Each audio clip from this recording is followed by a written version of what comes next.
Hey everyone, and welcome. Today, we are diving into something I think pretty much every student has felt at some point. That little nagging voice in your head that says, maybe, just maybe, you're not good enough. We're going to unpack academic self-esteem, what it is, where that doubt comes from, and most importantly, how you can start building some rock-solid confidence.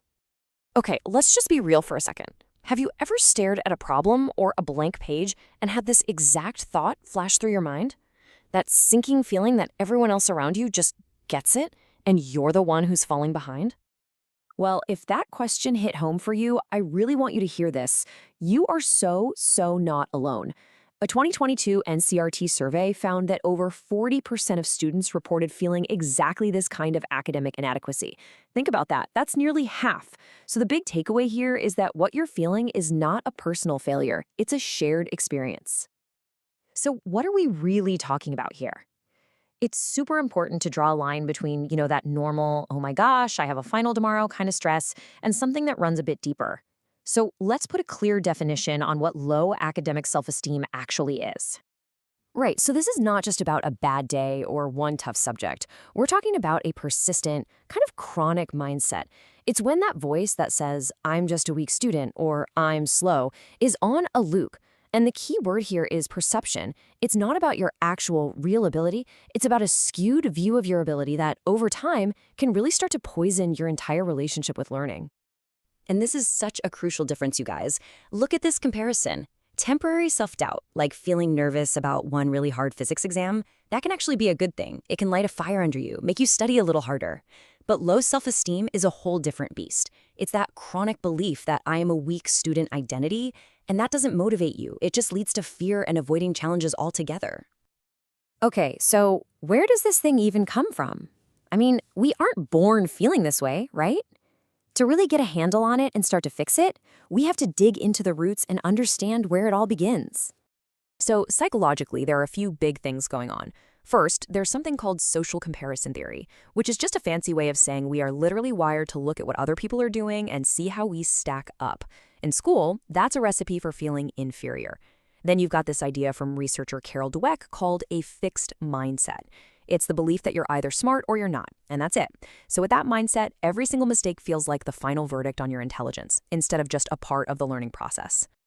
And look, it's not all just in our heads, right? Our environment plays a massive role. Things like unrealistic expectations from family, or only ever getting praised for the final grade instead of all the hard work you put in to get there, or the classic, being compared to a sibling or a friend. All of these things can be like little paper cuts to your confidence over time. And then there's the bigger picture, the academic system itself. Super competitive schools, systems that publicly rank students, it can create this intense pressure cooker environment. And let's not forget social media, which is basically a highlight reel of everyone else's successes, making it so easy to feel like you're the only one who's struggling. All right, we've covered the what and the why. Now let's talk about the how. How does this actually show up in everyday life? It's tricky because it can look one way on the outside, but feel totally different on the inside. This table really breaks it down perfectly. From the student's perspective, how it feels, it's a constant internal battle. It's those self-critical thoughts like, why even try? I'll fail anyway. It's avoiding the hard classes and feeling sick with anxiety before a test. But how it looks to a teacher or a parent? Well, they might just see a student who's become really quiet, who never raises their hand anymore, and whose grades might be slipping, not because they can't do the work, but because they don't believe they can. Okay, deep breath. We've gone through a lot of the tough stuff. Now we get to the most important part of this whole explainer. Let's talk about the solutions. This is your confidence-building toolkit, filled with actionable things you can start doing today. And I really want you to hear this loud and clear. This feeling, it is not permanent. It is not a life sentence. Low academic self-esteem is not a fixed part of who you are. Confidence is a skill. Just like learning to play the guitar or ride a bike, it's something you can practice and get better at. So, step one is all about what's happening between your ears. You have to become a detective of your own thoughts. When that negative voice starts talking, you stop and challenge it. Ask it, hey, is that actually true? Where's the proof? And then you replace it with affirmations. And this one is huge. You have to stop the comparison game. Put the blinders on. Your journey is your journey, period. Let's look at a real-world example of how to do this. Your brain says, I can't do this, it's too hard. You catch it and you reframe it. I can improve at this with effort and the right strategy. Or, after a bad test, instead of, I failed, so I'm stupid, you shift to, okay, I didn't do well on that. What can I learn from my mistakes for next time? See that? It's a total reframe.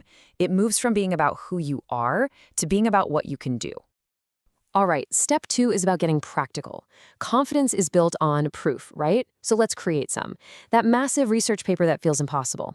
It's not one giant task. It's 20 tiny ones. Break it down, and this is so important, celebrate finishing each tiny step. Seriously, you wrote the first paragraph? That's a win. Acknowledge it.